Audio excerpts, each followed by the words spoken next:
பர்திமேயு சுவிசேஷ ஊழியங்கள் வழங்கும் நற்செய்தி நேரம். தேவ செய்தி பாஸ்டர் ஆர். அகஸ்டின். இந்த நாளில் உங்களோடு நான் பேசி வருகிறேன். யார் அக்கறைக்கு போய் சேருவா? சில நேரம் பெரிய படித்தவங்க போயிடலாமா? முடியாதுங்க. ஞானமுள்ளவங்க போயிடலாமா? மோசே கர்த்தர்ட்ட கேட்குறான், உங்கள் வேதாகமத்தை திரும்ப தயவு செய்து உபாகமம் 3ஆம் அதிகாரம் 24ஆம் வசனத்திலிருந்து திருப்பிக் கொள்ளுங்க. அப்படி எல்லாரும் தேடி எடுக்கிற வரைக்கும் எல்லாரும் சேர்ந்து பாடுவோமா? அல்லேலூயா. அதிசயங்கள் செய்கின்றவே அருகில் இருக்கிறார்.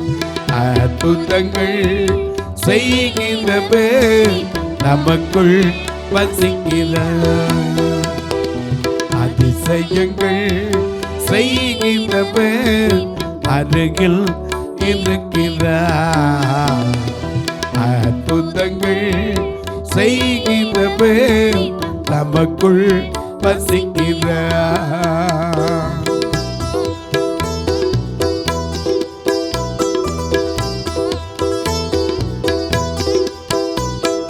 குருடரில் கண்களை திறந்திட்டார் அதிசயம்.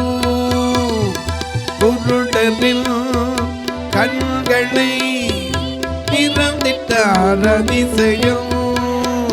அந்த செவிடனில் காதுகளை கேட்க செய்தார் அதிசயம்.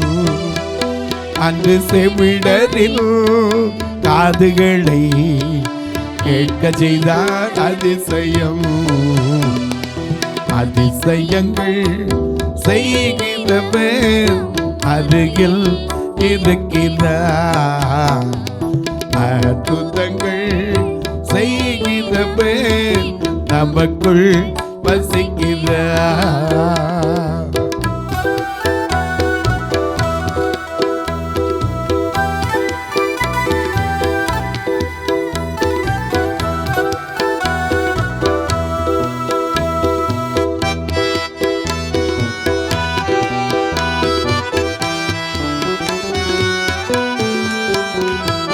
தண்ணீரை ரத்தமா மாற்றினார் அதிசயம்.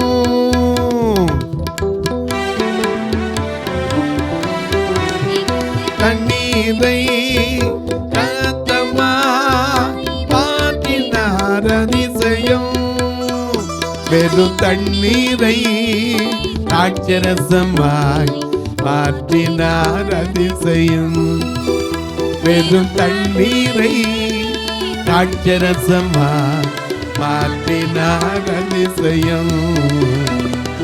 அதிசயங்கள் செய்கின்றவர் அருகில் இருக்கிறார். அற்புதங்கள் செய்கின்றவர் நமக்குள் வசிக்கிறார். ஐயா, யார் அக்கறைக்கு போய் சேருவா? நாம் நினைக்கலாம் நிறைய பைபிள் படித்தா போய் சேர்ந்துருமா? மோசே யாரு? திக்குவாயன், மந்த புத்திக்காரன். ஆண்டவர் அவனை பலப்படுத்தி மாட்டேன்னு சொன்னவனுக்கு பல காரியத்தை காண்பிச்சு அவனை கொண்டு வந்தார். அழைச்சவன வந்துட்டானா மோசே? அவனை கூப்பிடுறாரு, எப்பா எகிப்தில் இருக்கிற ஜனத்தின் உபத்திரவத்தை நான் பார்த்தேன். ஆளோட்டிகளின் நிமித்தம் அவர்கள் இடுகிற கூக்குரலை கேட்டேன். அவருடைய வேதனையை அறிந்தேன். அவர்களை அந்த அடிமைத்தன வீடாகிய எகிப்திலிருந்து நீக்கி பாலும் தேனும் ஓடுகிற நலமும் விசாலமுமான கானான் தேசத்தில் கொண்டு போய் சேர்ப்பதற்கு இறங்கினேன் அப்படின்னு சொல்லி அழைக்கிறார். இவன் உடனே என்ன சொல்றான் தெரியுமா? நான் திக்கு வாயேன், மந்த புத்திக்காரன், என்னை யாரும் என்ன செய்ய மாட்டாங்க, நம்ப மாட்டாங்க, என் வார்த்தையை யாரும் கேட்க மாட்டான். கர்த்தர் உனக்கு தரிசனமாகலன்னு சொல்லுவான்னார். அப்போ தான் கர்த்தர் கேட்டார், தரிசனமாகலன்னு சொல்லுவானா? ஒரு அடையாளத்தை காமிக்கட்டுமா? யாத்திராகமம் 4:1 பார்க்கிறோம். அப்பொழுது மோசே, அவர்கள் என்னை நம்பார்கள், என் வாக்குக்கு செவிகொடார்கள், கர்த்தர் உனக்கு தரிசனமாகவில்லை என்று சொல்லுவார்கள் என்றான். கர்த்தர் அவனை நோக்கி, உன் கையில் இருக்கிறது என்னன்னா, இவன் கண்ணுக்கு தெரியும் வெறும் கம்பு. ஏன்னா ஆடை மேய்ச்சிக்கிட்டு இருந்த கம்பு.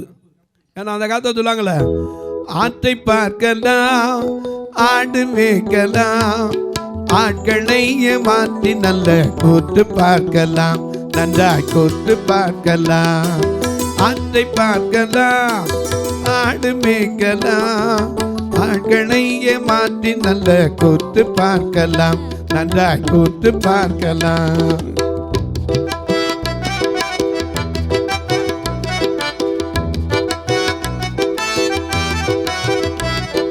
புலி வருது என்று சொல்லலாம், புலி வருது என்று சொல்லலாம், பொய்யை சொல்லி கூவி அருகில் புதரை காட்டலாம், பொய்யை சொல்லி கூவி அருகில் புதரை காட்டலாம். ஆட்டை பார்க்கலாம் ஆடு மேய்க்கலாம், ஆட்களை மாற்றி நல்ல கூத்து பார்க்கலாம், நன்றாய் கூத்து பார்க்கலாம். ஒரு ஆடு மேய்க்கிறவர் தானா, அவன் என்ன செய்வான், திடீர்னு போய் என்ன செய்வான், புலி புலி புலின்னு கத்துவான். எல்லாரும் ஓடியாருவாங்க. கடைசியில் சொல்லுவாங்க, சும்மா சொன்னேன், இதுக்கு இத்தனை பேர் ஓடியாந்துட்டீங்களா, ஒன்றுமில்ல போங்க. இப்படி பல நாள் என்ன செஞ்சுக்கிட்டு இருந்தான், சொல்லிக்கிட்டு இருந்தான். ஒரு நாள் என்ன செஞ்சிருச்சு, உண்மையாக புலி வந்துச்சு. அப்பா கத்துனா யாருமே என்ன செய்யலை, வரல. ஆடு மேய்க்கிறவன் இப்படியெல்லாம் தெரியாமல் ஒரு கூத்து பண்ணி மாட்டிக்கிறாள், சாதாரண ஆள். ஆனா நல்ல மெய்ப்பன் யாரு, இயேசு. என்ன நம்ம பாடுறோம்ல, என்ன பாடுறோம், நல்ல மெய்ப்பன் நீதானப்பா, நல்ல மெய்ப்பன் நீதானப்பா, நான் உந்தன் ஆட்டுக்குட்டி, நான் உந்தன் ஆட்டுக்குட்டி, அப்பா நான் உம்மை பார்க்கிறேன், அன்பே நான் உம்மை துதிக்கிறேன், அப்பா நான் உம்மை பார்க்கிறேன்.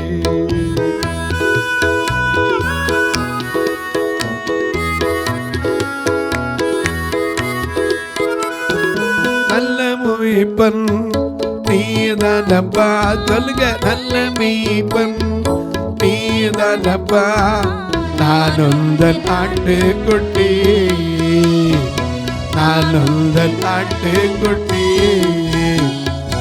அப்பா நான் உம்மை பார்க்கிறேன், அன்பே நான் உம்மை துதிக்கிறேன், அப்பா நான் உம்மை பார்க்கிறேன்.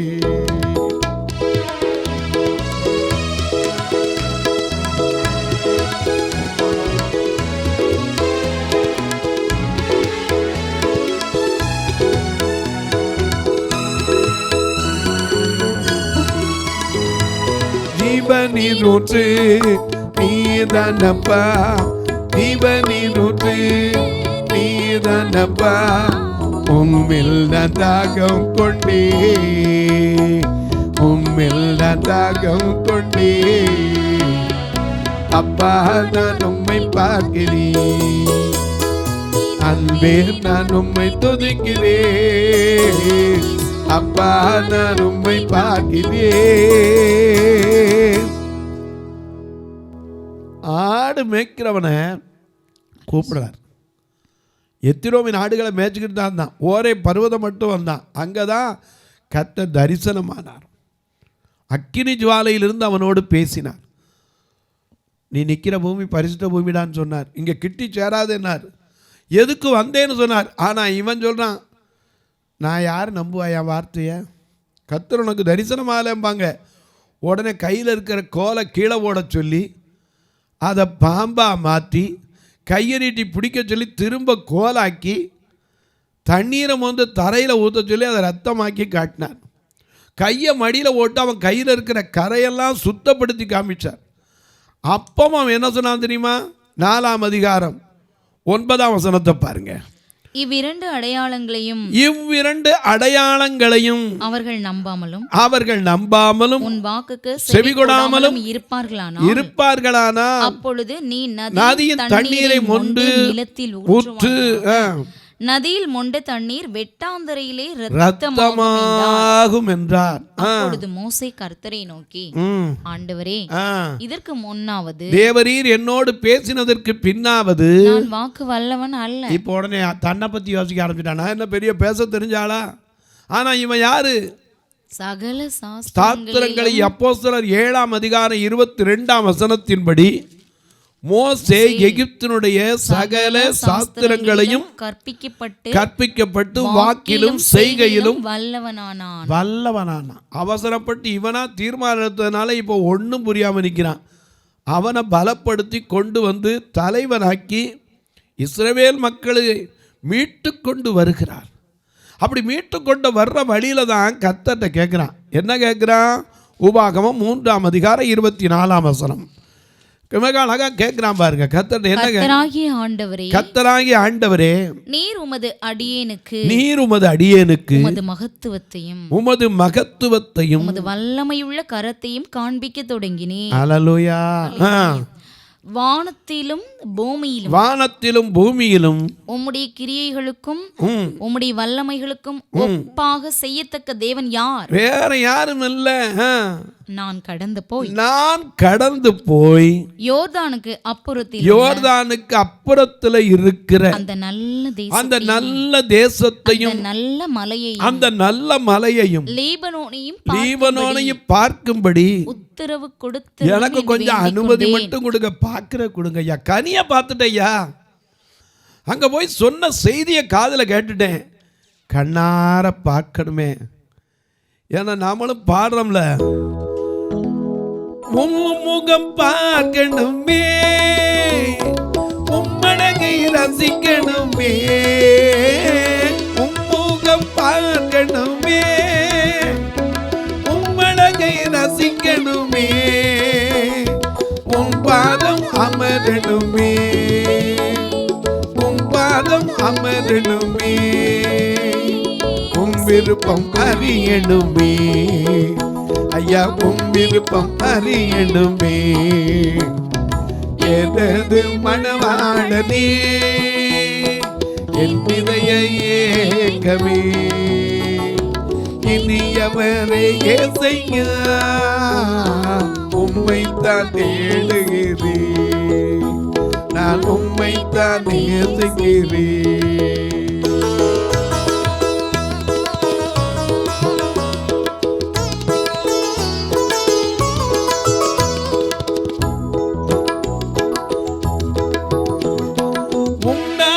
சொல்ல சொல்ல உள்ளம் எல்லாம் துள்ளுதையா, நாம சொல்ல சொல்ல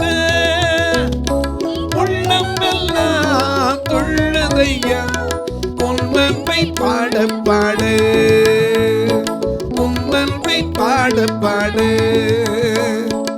இதயமெல்லாம் இனிக்குதையா, என் இதயமெல்லாம் இனிக்குதையா, எனது மணவாளனே, என் இதய ஏக்கமே, இனியவனே ஏசையா, உம்மைத்தான் தேடுகிறேன், நான் உம்மைத்தான் நேசிக்கிறேன்.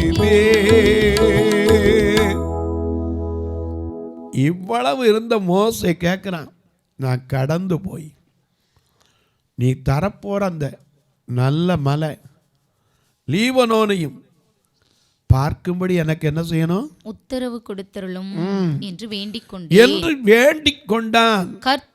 கர்த்தரோ உங்கள் நிமித்தம். யார் நிமித்தம்? இந்த ஜனங்கள் அவனை படுத்தின பாடு அவன் நம்பிக்கை இழந்து ஓரளவுக்கு வச்சிருச்சு. கர்த்தர் நிமித்தம் உங்கள் நிமித்தம் என் மேல் கோபம் கொண்டு எனக்கு செவி கொடாமல் என்னை நோக்கி போதும். Stop, don't shout, don't ask a question. enough, போதும். இனி இந்த காரியத்தை குறித்து என்னோடு பேச வேண்டாம். ஒரு காலத்துல மோசையோடு பேசின கர்த்தன், முகமுகமாய் பேசின கர்த்தன். மோசே போய் சொன்னா, இந்த ஜனத்தின் பாவத்தை மன்னிக்க கூடுமானால் மன்னியும், இல்லாவிட்டா என் பேர் என்ன செய்யும், ஜீவ புஸ்தகத்திலிருந்து கிறுக்கி போடுன்னு சொன்னவன். ஒரு காலத்தில் மோசையிட்ட சொன்ன ஜனங்கள், ஐயா கர்த்தர் எங்களோட பேச வேண்டாம், உம்மோட மட்டும் பேசட்டும், நீ சொல்லுகிறபடியெல்லாம் கேட்போன்னு சொன்ன ஜனங்கள் அவனுக்கு பின்னாடி முறுமுறுத்து அவனை படுத்தின பாடல அவன் சொன்னான், உங்கள் நிமித்தம் கர்த்தருக்கு செவி கொடுக்காம போதும், இது பற்றி இனிமே பேச வேண்டாம். நீ பிஸ்காவின் கொடுமுடியில் ஏறி நம்ம பாடுறோம்ல, என் வேளை வாங்கிப்பேன் அப்போதெந்தோ கம்பரப்பின் பிதாவின் பாதம் பணிவேன், என்ன செய்யாமோ சொல்லுவேன்.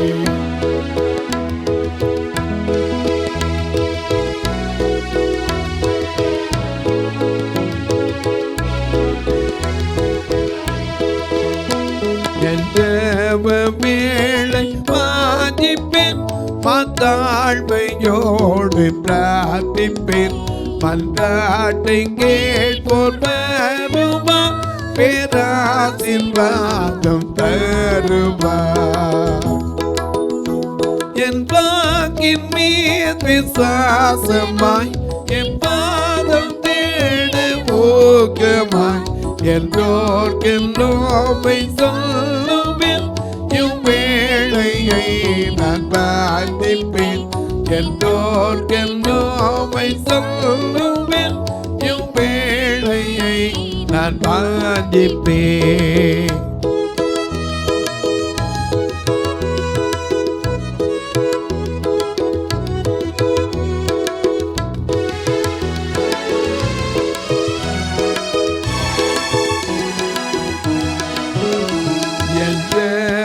வேளை வாங்கிப்பேன், ஆனந்த கழிப்படைவேன், பிதாவின் மேலே ஏறுவேன், பின் போட்ட வீட்டை நோக்குவேன்.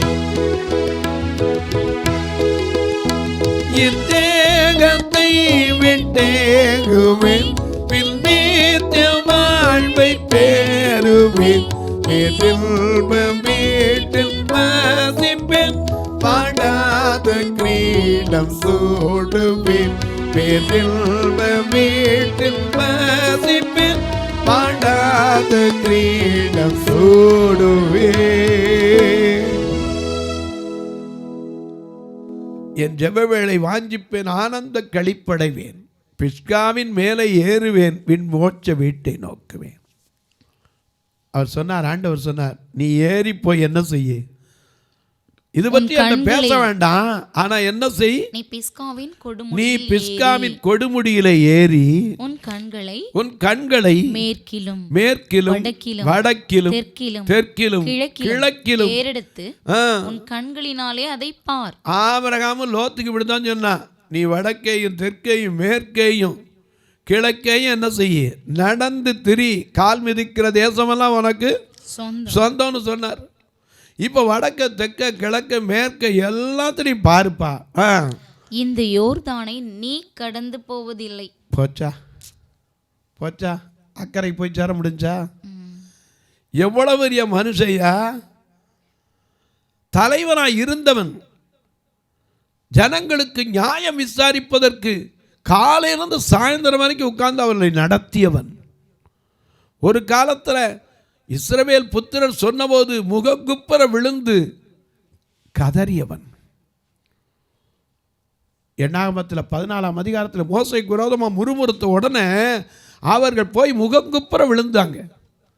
எண்ணாகமம் 16ஆம் அதிகாரத்தில் கோராகின் புத்திரர், உங்களை நீங்கள் உயர்த்துறீங்க, நீங்கள் கொஞ்சம் மிஞ்சி நீதி போறீங்கன்னு உடனே அவன் போய் அப்படி முகங்குப்புற விழுந்து கர்த்தரிடத்தில் கேட்டவன்.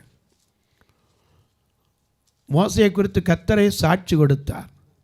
என்னாகும் 12ஆம் அதிகாரத்தில் 3ஆம் வசனத்திலிருந்து பார்க்கும்போது மோசேயானவன் பூமியிலுள்ள சகல மனிதர்களும் மிகுந்த சாந்த குணமுள்ளவன். அது மட்டுமல்ல, 7 என் தாசனாகிய மோசேயோ அப்படிப்பட்டவன் அல்ல, என் வீட்டில் எங்கும் உண்மையுள்ளவன். அந்த உண்மையுள்ளவனுக்கு என்ன கிடைக்கணும்? உண்மை பண்ணி நடந்திடும் உத்தமனுக்கென்றும் கர்த்தர் துணை. உண்மை வழி நடந்திடும் உத்தமனுக்கென்றும் கர்த்தர் துணை.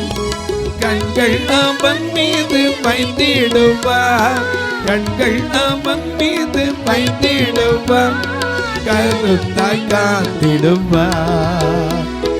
கண்கள் அவன் மீது வைத்திடுவார், கருத்தாய் காத்திடுவார்.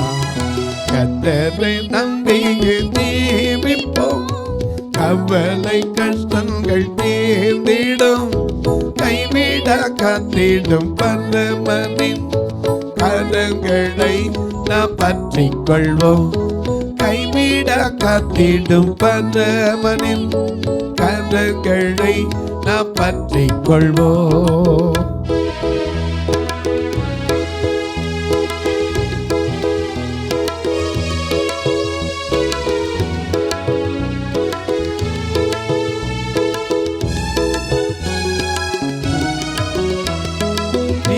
தேவன் பின் செல்லுவோம், தீப மொழி தன்னை கண்டடைவோம்.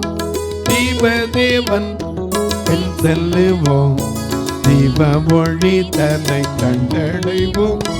மனதில் காரிருள் நீங்கிடவே, மனதில் காரிருள் நீங்கிடவே, சமாதானம் தங்கும்.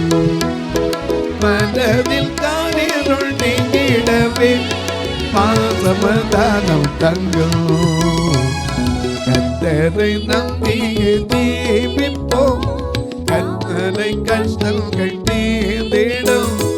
கைவிட காத்திடும் பரமனின் கரங்களை நாம் பற்றிக் கொள்வோம்.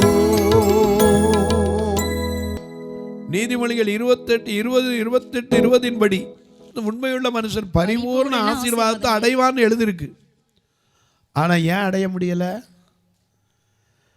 ஜனங்கள் படுத்துற பாடுனால ஒரே ஒரு தப்பு பண்ணிட்டான். ஒரே ஒரு தப்பு. தாவீதின் வாழ்க்கையில 1 ராஜாக்கள் 15ஆம் அதிகாரம் 5ஆம் வசனத்துல பார்க்கிறோம். தாவீது ஏத்தியனாகிய உரியாவின்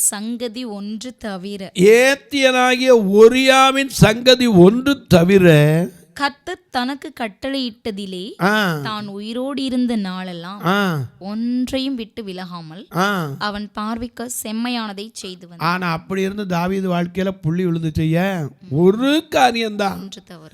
இந்த மோசே அப்படித்தான் ஒரே ஒரு காரியத்தினால என்ன செஞ்சுட்டான்? போக முடியல. இன்னைக்கு நமக்கும் அக்கறை போகணும்னு ஆசை. நமக்குள்ள இருக்க ஒரு சிறு காரியம் நம்ம தடுத்துடக்கூடாது. தொலைக்காட்சியில் பார்க்கிற என் அன்பு மக்களே, இந்த நிகழ்ச்சியை நாள்தோறும் பார்க்குறீங்க, கேட்குறீங்க, பரவசம் அடைகிறீங்க. நல்லது. இதுக்காக ஜெபிக்கிறீங்களா? இந்த நிகழ்ச்சி தொடர்ந்து வரணும். இதற்கான பொருளாதார தேவைகள் சந்திக்கப்படணும். 31 நாள் 31 பேர் எந்திரிக்கணும்.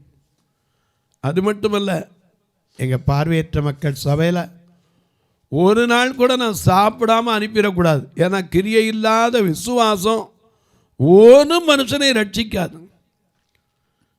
எனக்கு அன்பானே, தேசத்தில் எளியவர்கள் இல்லாமல் இருப்பதில் அவர்களுக்கு கையை தாராளமாய் திறக்க வேண்டும் என்று கட்டளையை உணர்ந்தவர்கள் இதுவரை தாங்கி வர உங்கள் எல்லோருக்கும் நன்றியை செலுத்துகிறேன்.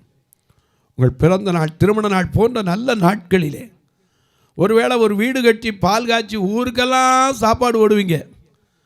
அவங்க மொய் கொண்டாந்து கொடுப்பாங்க. ஆனால் இந்த பார்வையற்ற மக்கள் வந்து கொடுக்க முடியாது. ஆனால் மாறுத்தரம் செய்ய முடியாத இவர்களுக்கும் கர்த்தர் உங்கள் மேல் பாரம் கொடுத்தால் நீங்களும் உதவலாம். எப்படி பிரதர்? இதில் 2 ஃபோன் நம்பர் வரும். ஜிபே உண்டு, ஃபோன்பே உண்டு. கட்டுமான பணி கூட ஒன்று இருக்குது இப்போ. ஏன்னா பார்வையற்ற வயது முதிர்ந்த தாய்மார்கள் எத்தனையோ பேர் தள்ளி விட்டுறாங்க. இவர்களுக்கு ஒரு தங்குவதற்கு இடத்த வைக்கணும். இடம் இருக்குது, கட்டுறதுக்கு ஜெபித்து வருகிறோம். ஒரு சதுரடி 2300 ரூபா. சிலர்லாம் உங்கள் கஷ்டத்தின் மத்தியில் ஒரு சதுரடிக்கு 2 சதுரடிக்கெலாம் வாக்கு பண்ணுறீங்க. நிச்சயமாக அதற்கேற்ற பலனை கர்த்தர் தருவார். நீங்களும் ஜெபிங்க, அநேகர் எழும்பணும்னு சொல்லி. அது மட்டுமல்ல, எனக்கு அன்பானவர்களே, இந்த மக்களை கூட்டிகிட்டு வர்றதுக்கு மட்டும் திருநெல்வேலி மாவட்டத்தில் 15 கிலோமீட்டர் அவுட்டரில் இருக்குது. வேனில் கூட்டு வர்றதுக்கு மட்டுமே மாதம் 20,000 ரூபா செலவழிக்கிறோம். ஆத்ம ஆதாயம் உள்ளவன் ஞானம் உள்ளவன் என்று எழுதப்பட்டிருக்கிறதே. இந்த பார்வையற்ற மக்களை நம்ம கூட்டிகிட்டு வந்து விட முடியாது. ஆனால் அவர்கள் அழைத்து வர்றதுக்கு உதவ கர்த்தர் உங்களை ஏவினால் நீங்களை தொடரல. உங்கள் ஜெபக்காரி எது இருந்தாலும் காலை 10லேருந்து 5 மணிக்குள்ளே தாராளமாக சொல்லலாம். இப்போ உங்களுக்காக ஜெபிக்கட்டுமா? நல்ல பிதாவே, வானத்திற்கும் பூமிக்கும் சகல அதிகாரம் கொண்ட தேவாதி தேவனே, ராஜாதி ராஜாவே, கர்த்தாதி கர்த்தாவே, உம்மை நோக்கி பார்க்கிற ஒருவரும் வெட்கப்பட்டு போவதில்லை என்று எழுதியிருக்கிறதே. சங்கீதம் 34:8 கர்த்தர் நல்லவர் என்பதை ருசித்து பாருங்கள் என்றானே. ருசித்து பார்த்த ஒவ்வொருவருக்குள்ளும் கூட அவிசுவாசம் எப்படியும் வந்துவிடாதபடிக்கு, நான் எப்படியாவது அந்த பரம ராஜ்யத்திற்கு சேர வேண்டும் என்கிற வாஞ்சையோடு ஓடுகிற ஒவ்வொருவருக்கும் எத்தனையோ தடைகள் வரலாம், உதறி தள்ளிவிட்டு ஓடத்தக்க பலப்படுத்துகிற கிறிஸ்துவாயிரும். இந்த நாளிலே பிறந்த நாளை, திருமண நாளை நினைவு கூறுகிற மக்களுக்காய் ஜெபிக்கிறேன். மருத்துவமனையில் படுத்துக்கொண்டு இந்த வியாதி நீங்கி பிழைப்பேனா என்று கண்ணீர் வடிக்கிற மக்களுக்காய் ஜெபிக்கிறேன். ஐயா, டாக்டர்கிட்ட ரிசல்ட்டுக்கு அனுப்பியிருக்கேன். என் சரீரத்திலேருந்து ஒரு சின்ன கட்டியை எடுத்து பயாப்சிக்கு அனுப்பியிருக்கேன். நல்ல ரிசல்ட் வரணும்னு சொல்லி எதிர்பார்த்திருக்கிற மக்களுக்காய் ஜெபிக்கிறேன். பல ஆண்டுகளா எத்தனையோ முறை எனக்கு கரு உண்டாகுது, ஆனால் அந்த குழந்தை கொஞ்ச நாளே கழிஞ்சு போயிடுதே, எனக்கு ஒரு குழந்தை பாக்கியம் கிடைக்குமா என்று கண்ணீர் வடிக்கிற மக்களுக்காய். பல பேர் என்னை பார்த்து அவதூறாக பேசுகிறாங்க. உனக்கு ராசி இல்லை, உனக்கு யோகம் இல்லை, இந்த குடும்பத்தின் வாரிசு உனக்கு கிடைக்காதுன்னு சொல்லியெல்லாம் என்னை அவமானமாக பேசுகிறாங்க என்று மனவேதனையோடு இருக்கிற அன்பு சகோதரி, உன் கண்ணீரை கர்த்தர் காண்கிறார். அன்னாள் கண்ணீர் வடித்த போது அவளுக்கு இரக்கம் செய்த கர்த்தர், அன்றைக்கு ரெபெக்காள் கர்த்தரிடத்தில் கேட்டபோது அவளுக்கு இரட்டிப்பான நன்மையை கொடுத்த கர்த்தர் இன்றைக்கு உங்களுக்கு தருவார். அன்பின் தெய்வமே, ஆறுதலின் நாயகரே, ஒவ்வொருவருக்கும் ஏற்ற காலத்திலே ஏற்ற நன்மையான ஈவுகளை நாள்தோறும் தருகிற தெய்வமே, ஆசீர்வதியும் ஆசீர்வதியும். வானத்திற்கும் பூமிக்கும் சகல அதிகாரம் கொண்ட இயேசு கிறிஸ்துவின் ஈடு இணையற்ற வல்லமையுள்ள நாமத்தில் ஜெபிக்கிற நல்ல பிதாவே, ஆமென். சபை ஆராதனை ஞாயிறு காலை 10 மணி முதல் 12 மணி வரை. இடம் பர்திமேயு சுவிசேஷ ஆலயம், அன்னை சத்யா நகர், இளமனூர் அஞ்சல், சக்கிமங்கலம் வழி, மதுரை மாவட்டம். பின்கோட் 625201 மற்றும் பர்திமேயு சுவிசேஷ ஜெப வீடு, plot number 107, Eden garden, Muthur, Tirunelveli. Pin code 627011. சிறப்பு உபவாச கூட்டம் ஒவ்வொரு மாதமும் 2வது சனிக்கிழமை காலை 10 மணி முதல் 1 மணி வரை நாகர்கோவில் YMCA ஹாலில் வைத்து நடைபெறுகிறது. மற்றும் ஒவ்வொரு மாதமும் 4வது சனிக்கிழமை காலை 10 மணி முதல் 1 மணி வரை திருநெல்வேலி புதிய பேருந்து நிலையம் அருகில் உள்ள கிரேஸ் ஹாலில் வைத்து நடைபெறுகிறது. எங்கள் எல்லா ஆராதனைகளிலும் கலந்து கொண்டு தேவனை மகிமைப்படுத்த அன்பாய் அழைக்கிறோம். உங்கள் உதாரத்துவமான காணிக்கைகளினால் இவ்வூழியத்தை தாங்க விரும்பினால் R Augustine, account number 5021364331, IFSC code IDIB 000B066, Indian bank, BP Kulam, Madurai. GPay number 9842181917, BGM ministries மற்றும் 9442559772, பிளைண்ட் மினிஸ்ட்ரீஸ் அகஸ்டின். உங்கள் தொடர்புக்கு பாஸ்டர் ஆர் அகஸ்டின், பர்திமேயு சுவிசேஷ ஊழியங்கள், நாகமலை, புதுக்கோட்டை, மதுரை 625019. தொலைபேசி எண்கள் 9842181917 மற்றும் 9442559772. கர்த்தர் தாமே உங்களை ஆசீர்வதிப்பாராக.